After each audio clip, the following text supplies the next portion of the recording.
జరిగింది. నాకు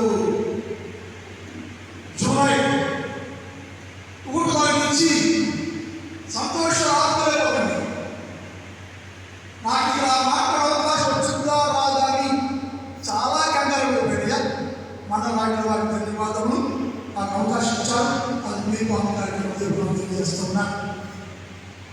కమిషనర్ అడిగారు, మనతో వారు చాలా శ్రేష్టం. ఎందుకంటే వారు నాకు తెలుసు, యవన కాలం నుంచి చాలా భక్తిపరులు. ఎంత భక్తి అంటే వారి మహాకాలం ముందు చేస్తున్నారు. యవన కాలం అంత భక్తి కలిగేటువంటి అవస్థలు ఎవరు ఉండరు. అంత భక్తిగా ఉన్నందున యేసుక్రీస్తు ప్రభువు వారు మా నాయకులను హెచ్చించి గొప్ప చేసి మంచి ఉన్నతంగా వచ్చి అనేక స్థలాల్లో వాడుకున్నాడు అనేది చాలా సత్యం.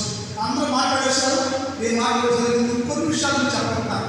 మంచి దైవజనులు, మంచి నాయకులు మన రాష్ట్రానికి అంటే మన ఇందాక మన అని మా రాత్రి గారు మాట్లాడుతూ బొంబాయిలో ఎక్కడే కోరుకున్నాం అని చెప్పారు రాత్రి కాలంలో. కానీ దేవుడు చెప్తూ కాదని మేము అనుకున్నాము. దేవుడు ప్రణాళికల పట్ల ఏమిటంటే ఇండియా సెంట్రల్ బ్రతికించాలనేది ఈ దేవుడి ఉద్దేశం. ఇండియా సెంట్రల్ టెరిటరీ ఆర్థికంగా, ఆత్మీయంగా, ఆరోగ్యపరంగా క్షీణించిపోయింది, కృషించిపోయింది, కోమా కండిషన్లో ఉంది, చాలా సిద్ధంగా ఉంది. దీన్ని బతికించడానికి ఆనాటి కాలంలో ఆశ అవసరమయ్యాడు.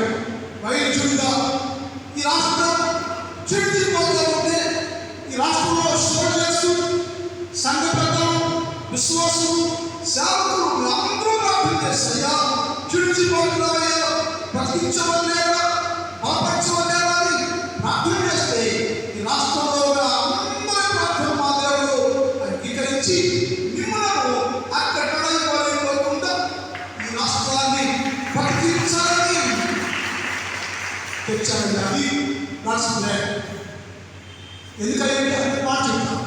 సొలొమోను కాలం సగం పక్కన పెట్టి ఇశ్రాయేలు దేశం